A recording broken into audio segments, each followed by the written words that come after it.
Hello বন্ধুরা, তো কেমন আছো? আশা করি তোমরাও ভালো আছো আর আমিও ভালো আছি।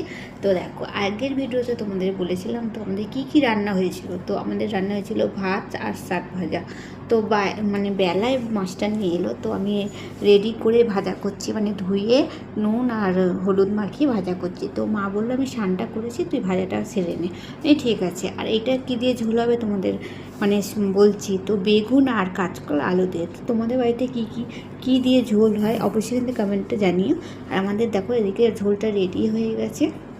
আর আমাদের এবার আমরা স্নান ফান করে এবার পুজো দিয়ে আমরা খেতে বসবো। সবাই মিলে খেতে বসে গেছি। তো দেখো এদিকে লাল শাক আর ভাত, আর এদিকে আমি লেজা নিয়ে নিয়েছি। তো লেজা খেতে আমার খুবই ভালো লাগে, লেজা আর পেটি মাছের মধ্যে।